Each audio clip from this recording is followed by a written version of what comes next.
C'est une étape de ce qu'on appelle le PMU, le plan de mobilité et d'urbanisme. Et dans ce sens, c'est une étape en matière de TIM, c'est-à-dire le transport individuel motorisé. Vous savez que le PMU, il s'occupe de tous les moyens de déplacement, et en particulier du chapitre de la mobilité individuelle en voiture. Et puis, le premier chapitre, qu'on aborde aujourd'hui avec cet objet, c'est le parquage. Le parquage, il a été défini pour la ville de Vevey, mais également pour l'ensemble de la région. Je tiens à préciser, puisqu'on a la même problématique au niveau du Rivelac, du projet d'agglo. Elle a été définie des priorités de parquage. Il y a les centres-villes, les hypercentres, qui sont destinés à accueillir un parquage de courte durée ou des macarons pour certaines de ces zones. Parquage à courte durée, pourquoi? C'est parce que c'est du parquage qui est destiné à la clientèle des commerces, c'est pour faire vivre la ville et son activité commerciale.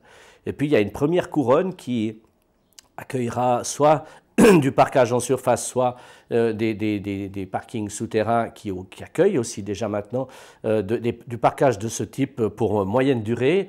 Et puis on imagine d'avoir des parkings en périphérie, mais vous savez que la périphérie de Vevey, on est toujours à 5 ou 10 minutes du centre, c'est pas loin. Des parkings en périphérie qui, eux, seraient destinés à accueillir soit des pendulaires, soit des gens qui restent à la journée ou à la demi-journée. Et c'est la première étape, elle est aujourd'hui en train d'être proposée pour supprimer le parquage longue durée qu'on a encore dans certaines zones d'hypercentre.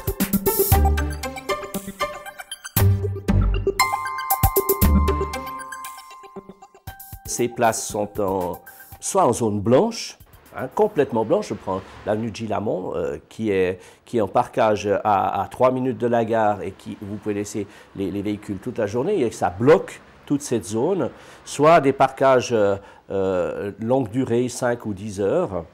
Et l'objectif, c'est de permettre toujours, dans une certaine mesure, des parquages de cette durée, mais d'une manière contrôlée, avec des horodateurs.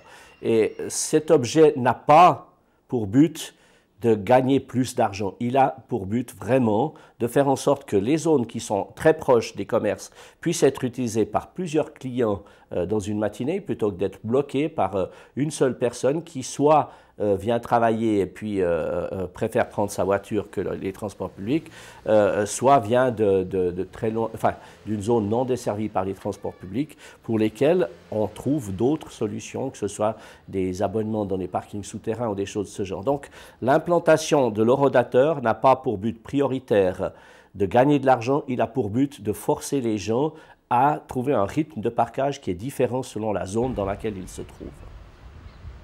Aujourd'hui, toutes les villes, je dirais, doivent évidemment aborder la question du stationnement pour mettre des priorités. Donc là, il s'agit de dire que le centre-ville est destiné à des clients. En fait, on accueille volontiers les clients des environs pour les commerces. Donc, effectivement, c'est du temps court.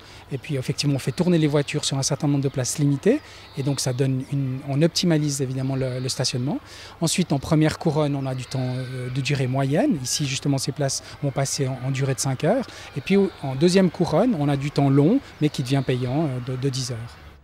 Les zones de couleur indiquent bien ce qu'on appelle l'hypercentre à destination d'activités commerçantes et de proximité. C'est toute la zone en rose clair qui doit permettre à la fois d'avoir des gens qui habitent, parce qu'on ne désire pas avoir des zones qui deviennent mortes en soirée, mais des gens qui habitent, mais des activités commerciales. Et pour faire tourner ces activités commerciales, il est nécessaire d'avoir à la fois des durées brèves de parquage et puis pour les résidents d'avoir des solutions à macarons, pas forcément dans la zone propre, mais peut-être dans les zones à proximité, parce qu'ici nous n'avons pas suffisamment de places de parc disponibles pour offrir des macarons. Donc autrement, les zones de première couronne, c'est des zones où il y a encore des activités commerciales et des activités industrielles, mais également un plus grand nombre de résidents parfois dispersés ou plus concentrés comme à Plan-Dessus. Ceux-ci sont systématiquement déjà maintenant en zone macaron.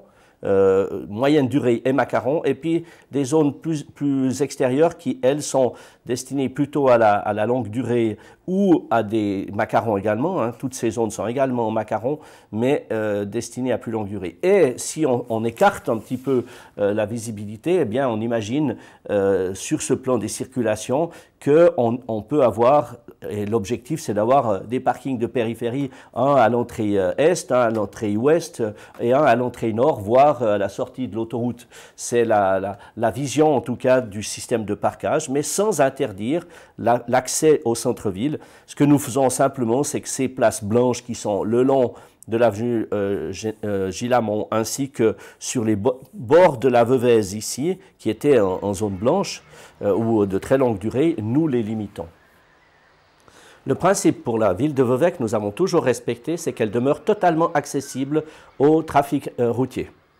Contrairement à d'autres villes qui ont décidé de fermer totalement un périmètre, nous avons toujours dit les centres commerciaux sont au centre de la ville et nous n'avons aucune intention d'empêcher les voitures d'y venir. Par contre, nous offrons des possibilités de parkage qui sont déterminées en fonction de la zone où vous désirez poser votre voiture. Si vous posez votre voiture, je ne sais pas, dans le parking d'un centre commercial, c'est évident que la première ou la deuxième heure ne vous coûtera pas très cher, et que si vous la laissez à la journée, ça a un coût exponentiel et ça, vous l'assumerez ce coût, si vous désirez le faire. De la même manière, nous, lorsqu'on installe maintenant des horodateurs, on dit il n'y a plus de parkage gratuit au centre-ville. Par contre, si vous avez vraiment besoin d'avoir un parking de ce type, ben vous prenez un abonnement, parce qu'il y a possibilité d'avoir soit des cartes à la journée, en fait, qui sont à un prix modeste, à 6 francs, ou des abonnements au mois avec le rodateur et qui vous coûtent 60 francs. On peut considérer que si les gens veulent véritablement ou sont obligés de prendre leur voiture, on ne les empêche pas de le faire. Seulement, on n'offre plus des facilités de parkage à proximité du centre-ville sans contrepartie. Donc, les gens font leur choix.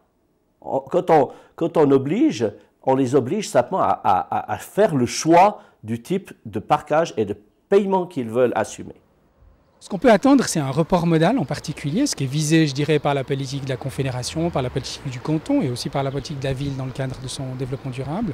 Donc le report modal, ça veut dire quoi? Ça veut dire qu'à un moment donné, quand certaines zones vont devenir payantes, aujourd'hui des gens qui peut-être font 2 km pour venir au centre-ville se placer gratuitement pour la journée, vont réfléchir, puisqu'ils vont avoir un petit émolument à payer sur les semaines et les mois pour se parquer, vont se dire peut-être que je vais prendre la voiture, peut-être que je vais prendre le train, peut-être que je vais prendre le bus. Ce report modal, il a aussi, en dehors de favoriser, de limiter le nombre de voitures, il laisse la place à des gens qui ne peuvent pas faire autrement. Et ça, c'est important. On a un nombre de places limité à Vevey. Il faut gérer ces places au mieux, avec un bon usage. Et ça, c'est aussi donner la priorité à ceux qui ne peuvent pas faire autrement.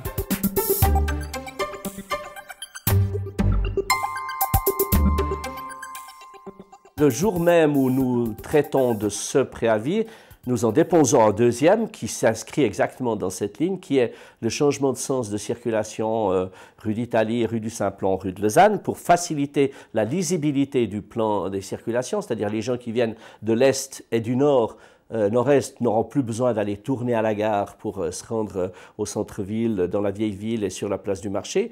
C'est une deuxième étape. Il y a une troisième étape qui se prépare pour l'été, qui est l'aménagement de la rue Louis Meyer, puisque lorsque la salle d'El Castillo, le château de l'Aile seront terminés, ben, il sera nécessaire d'avoir également une nouvelle vision de cet accès sur la place du marché depuis la rue Louis Meyer. Et toutes ces étapes s'inscrivent en fait dans une planification qui est celle de Rivelac, l'agglomération, et plus spécifiquement du plan de mobilité et d'urbanisme. Les gens qui s'y intéressent peuvent aller regarder sur le site vevey.ch pour avoir ce document et voir que ces différentes étapes s'inscrivent parfaitement dans un plan global.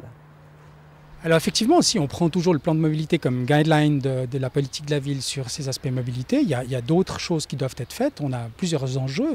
L'amélioration de l'interface gare est un des enjeux très importants. Ça s'inscrit dans le projet d'agglomération, c'est des coûts importants. Donc évidemment là, on attend le retour du financement de la Confédération pour pouvoir se lancer. Mais on voit bien qu'aujourd'hui, une ville qui grandit en termes de population, il faut évidemment qu'elle gère ces flux supplémentaires, il faut qu'elle les gère au mieux, la mobilité douce et les transports publics étant un élément phare d'une politique de mobilité dans la ville.